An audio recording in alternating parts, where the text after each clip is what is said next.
Kováctvu som sa začal venovať od 15 rokov. Išiel som do školy a na družstve som praxoval pri starých majstroch. Pri nich som učňoval asi 4 roky, tam som aj robil na družstve. Tam sme robili podkováctvo, čo nám prišlo, aj umelecké kováctvo, aj takoto, všetko, čo prišlo. Tu si človek nenavyberá. Potom som išiel, tam som málo zarábal, tak som išiel potom do Lučovné závody, fabrika. Tam som tiež robil kováča, už sa nerobil také kováctvo, ale také, bolo im treba pozohýnať, vyklepať dačo. No a potom po tých 6 rokov prišli za mnou riaditeľ lesného závodu, či by som nechcel ako prestúpiť ku ním u lesov, ako lesácky kovač. Tak som si potom povedal, že prejdem tam, lebo mňa ťahalo len pri ktorých nákov a pri tom ohni. A tam som zase nerobil, v fabrike som nerobil len kováctvo, tam som robil aj zámočníctvo. Takže tam aj zámočníctvo som robil v fabrike, aj kováctvo. Potom som prešiel u lesov, no a tam som už robil kováctvo, čiste len podkováctvo, kováctvo. Tam som väčšinou koval kone, ale tam celého kraja som tam koval kone, čo boli lesácké kone všetko. A po takých 6 rokov som si vybavil živnosť a som robil živnosť a potom som si postavil túto výhňu, čo mám tuto a už tomu sa venujem aj doteraz. To ma chytilo od takých 12 rokov, keď som raz otcom bol hore na družstve, bolo otcovi treba sekeru robiť, no a odtedy ma to len ťahalo pri tej nákove, pri tom ohni. Lebo aj doma som si robil oheň, keď som bol menší, 12-ročný. No a potom som chodil ešte na družstve, som pozrel na pri tých starých majstrov. No a potom prišli za mnou, skončil som školu, základnú, prišli za mnou, či by som nešiel tam do školy a na družstve som praxoval pri starých majstrov. Práve tí starí majstri naučili ma tú techniku, ako starý štýl, lebo tam človek aj to kalenie, veď to je najväčší oni, ak to ma naučili, lebo človek aj keď kalí, ja už cítim podľa pilníka, starého pilníka, idem po oceli, po sekeri, už viem, aká je to oceľ. Presne viem podľa pilníka, starého pilníka, aká je to oceľ, či je to 12, či je to 16, ale tí starí majstri, tie staré sekery, to bolo treba vedieť aj kali. A to jedine tým starým pilníkom a vlažnej vody sa to kalilo. Tak ma to učili. A keď som nevedel byť poriadne na nákovu, tak ma bili po rukách. Tak som sa musel naučiť veľmi. A hlavne ten cit tomu kladivu. Lebo keď nemá cit, nemá fantáziu, nemá zmysel nerobiť. Lebo nákova, keď je dobre, to musí počuť. Lebo kováč, keď bije, musí to počuť až na on. A ja si vždy, keď tak idem, berem si svoju nákovu, tak podľa toho už idem robiť, keď mi zvoní nákova. Nákova mi musí zvoniť. Potom je dobre, že mne nesmie dumiť, lebo ja to nemám na takto. Ak ma naučili, tak robím. A potom postupne som začínal, ma učili kovať kone, postupne do toho remesla, do toho všetko, čo je. Vrtáky som sa naučil sám, lebo prišli za mnou, bolo im treba to robiť a človek musí rozmýšľať, že ak to všetko má robiť. Potom som sa zaučal na to umelecké kováctvo. Tu veľmi to nešlo, veľmi umelecké kováctvo dakedy. Len takéto kováctvo, takéto lesácké, robil som špaldy, sekery, klíny som robil, háky som robil pre lesákov. Ešte kolesá som okýval na kočoch. No čo prišlo, tu si človek nenavyberá, tak poviem presne. Toto príklad, ten postup, aj postup tých kováčov, my tu máme zase inakšie postupy. Príklad je toto klína. To je vyrobené tiež špolosy, to je starý klín už. A ktorý to používa tak, alebo tak, ale ja to robím všetko klasické všetko na tejto nákove, na tomto ohni. A táto špalda má okolo 200 rokov, to bolo robené ručná tiež.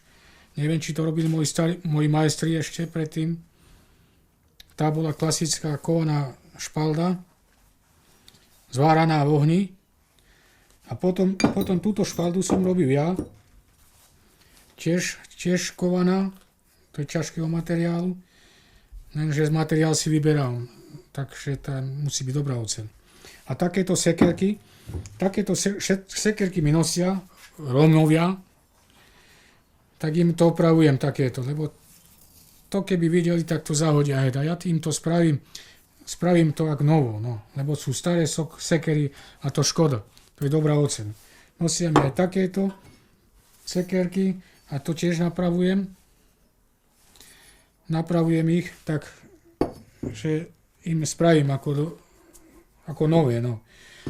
Potom mám tieto veci tu. To by som nedal nikomu, tieto veci. To zdedil som po môjmu majstrovi, po mojich majstrov. Príklad toto sa vybíja na také kruháke, sa robia aj napríklad túto stenu. Klin sa robil na tomto. Potom je to, tiež toto staro. Tiež sa robilo tieto na kliny. Potom sa robilo, keď brány sa robia, tak na to si naklepávam a takto s týmito spájam. Potom nakujem si také do púlka. Potom spájam s nimi oni brány. Potom keď guľatinu klepiem, že do kruhla, keď chcem, tak sú takéto. Tieto prípravky, čo mi dávali moji majstri. Potom sú tu také kladivká, to sú všetky veľa kladivká. Príklad, no tieto nerácem, to sú už ešte teraz, ale toto majú okolo 150 rokov. Toto je na vytínanie podkovičky, volá sa to mysací chvost na podkovách. To je zohnuto takto, do polmesiačika. Potom, keď sa vybíja ozdoby, tiež je to tuto takoto. Keď napríklad sa vybíja na sekerky alebo na polmesiačiky. Potom tu máš všelijaké týchto na diery vybíjanie za tepla. Potom tieto tiež na okrúhle, keď si dám takto na keď si chcem do oblúka riadne spraviť, tak to vyzerá na takoto okrúhlo. No, takže tam sú všelijaké druhé, keď chcem do oblúka spraviť. Potom je tu menšie, zas mám menšie. Takže tu mám veľa druhov takýchto. Potom je toto tiež na toto. Tiež takto si vybíjam diery, keď chcem do oblúka spraviť. Tu mám veľa týchto vecí a toto väčšinou používam, keď sa klepe tak do špica, keď napríklad také špaldy robím, alebo vyrovnávam špaldu, takto, aby som to ukázal, vyklepávam takto, aby sa mi dostalo tam.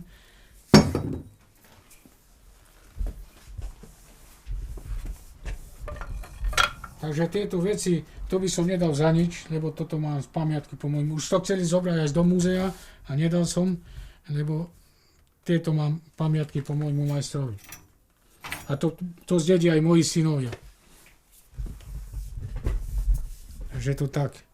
A ešte aj tento cveráčik. Tento cveráčik mi daroval jeden majster. Takže tieto tiež. To bol majster tiež na družstve, čo robil. A tiež si chránim toto cveráčik. Lebo takéto nedostať teraz. Keď som bol učeň, tak som robil na túto výhni, ja som si už dával nový oni na toto, ale inak som robil na tejto výhni, keď som bol učeň. A najlepší uhlie je ten čierne ostravské, kovácké. To je najlepšie uhlie, čo oni len. Ten Civikox je dobrý, ale není. Má to výhrenosť, ale nehreje. Nemá že výhrenosť to má, nehorí to tak, ako má to čierne uhlie. Kovácké, čierne.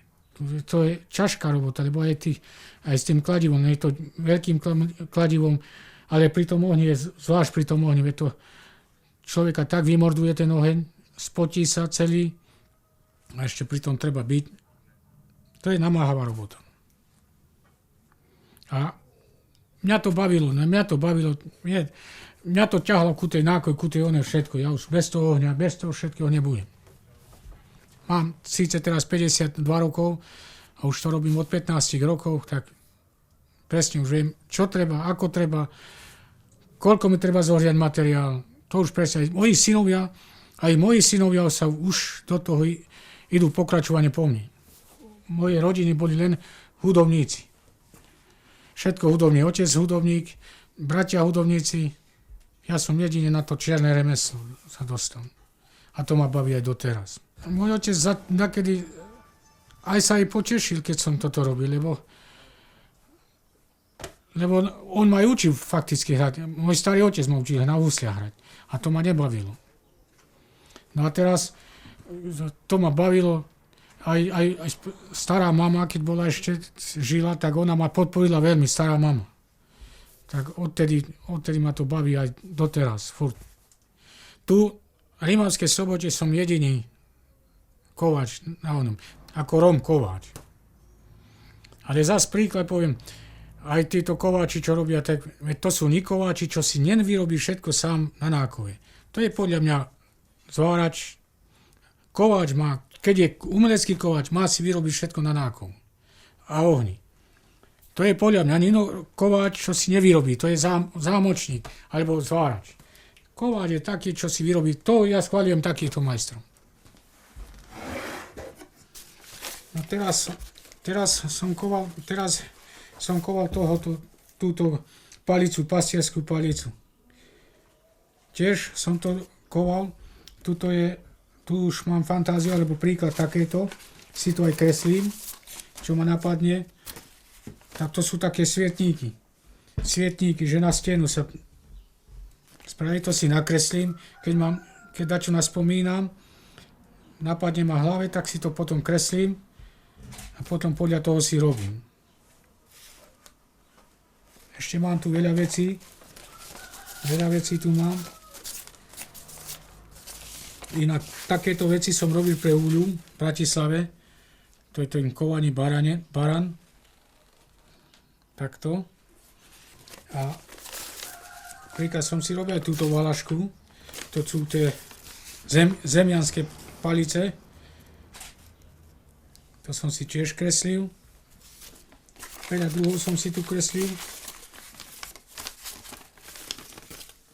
Toto som si kreslil z toho filmu, to je čo bol Jánošík, ten Tomáš Iholčík. On zrejme aj pochádza z Klenovca, neviem čo vlastne. Že toto mal takúto valašku on. Potom sa mi posielali takéto valašky, to sú české valašky. Takéto, to mi to robil. Toto sú naše gemerské valašky. A toto sú také tiež české. Potom som si kreslil tiež toto. Svietník. To na stenu ide, ako hrad, keď na hrade takéto. To si kreslím, čo ma napadne, tak si to kreslím a potom to vyrábam. A veľa mi posielajú teraz za zvalašky, príklad, túto mi poslali z Brezna, chlapi, taký som im vyrábal okolo 10 valašiek. Ešte tu mám také zory. Toto som nedávno kreslil a toto asi budem robiť teraz. To je taký kvet. Tuto je stojan. Tu sú ako rúže. To budem teraz robiť. To pripravujem teraz zase na takú výstavu. Takú výstavu idem robiť. A toto mi tiež posielali. Toto som si tiež kreslil. Ja to, keď čo ma napadne, tak si to kreslím. To je svietník. Staroverský svietník.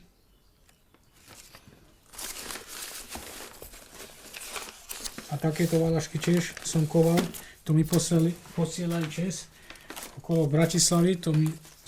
Ja som si to odkreslil. Takéto sekery som ich robil. A tu mám ten katalóg, podľa toho vyrábam tie brány. Táto brána je v Rimavskom Brezove, až pôjdete dolu na Rimavskú Sobotu. Je tam s bielým natreto. to vyrábam takéto. Táto je, myslím, že hnúšti jedna. Hnúšťa. Toto je v Bystrici, je táto brána. Tiež vyrobené tu vo Výhni. To sú tie klasické, tu je hnúšti. Potom som robil týto Oláským, v Rimavskej Sobote, túto.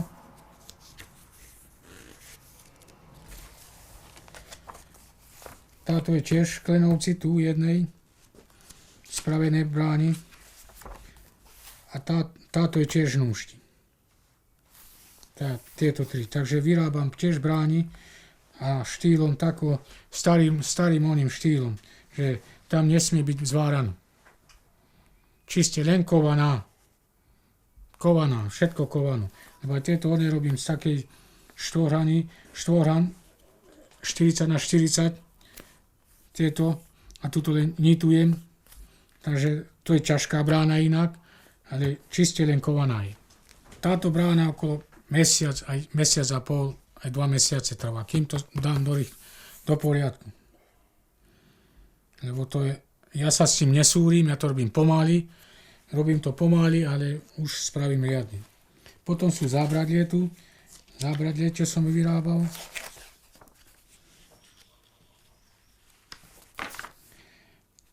A najviac ma vymordoval ukážem vám ten balkón, čo som robil v Bratislave.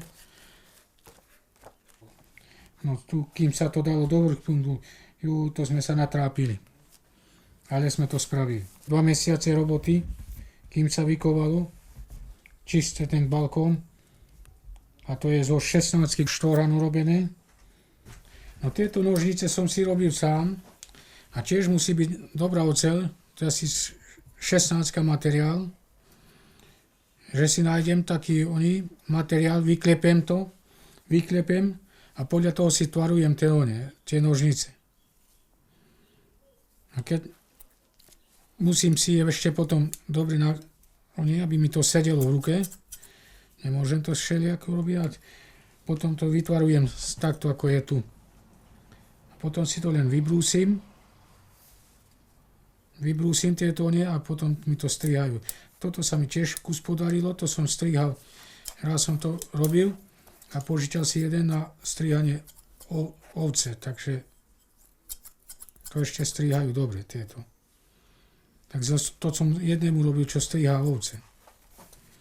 Potom mi to doniesol naspäť, že mu veľmi pomohol. Takže takto sa vyrábam takéto.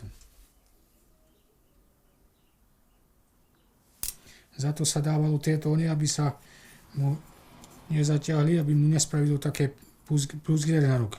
Sa dávali takéto spásky. No a to strihali s tým barancem nakedy. No toto som tiež robil. To je ako kovanie, ako zrno je toto. To je čiste zo železa robenú. Takto. Toto sú klasy, toto sú kvety, toto sú také listie, tuto. Takže toto som si nakreslil a podľa toho som si robil. Lebo si zvykám, že si nakreslím a potom to spravím. Takže ja som to s tou mosáznou kefou natrel, tie kvety. A potom je ten kovaný barán, to položím si naspäť toto. Potom je ten kovaný barán, to som robil podľa úľuvu, lebo to som vyrábal pre nich dakedy. Úľuv. Také to za oni.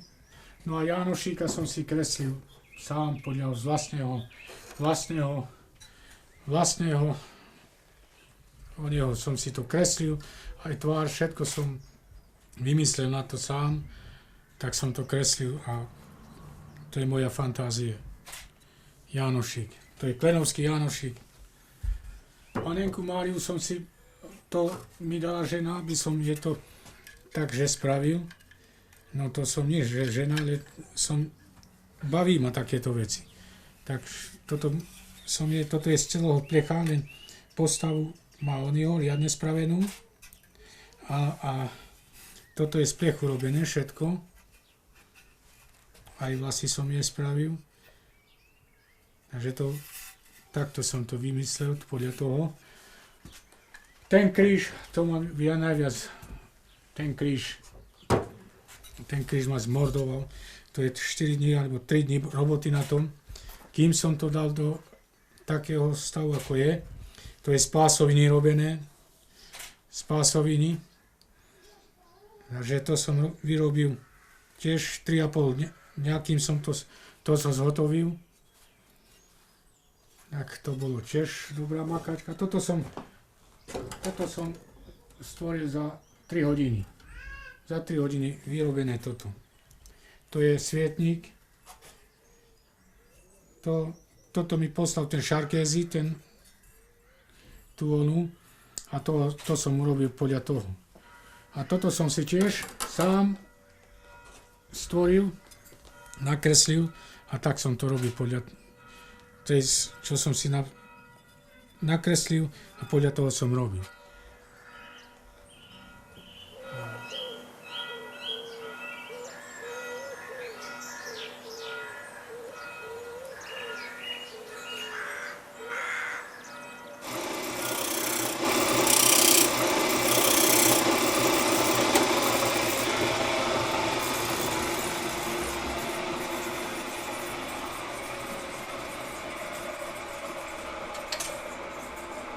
No, takže máme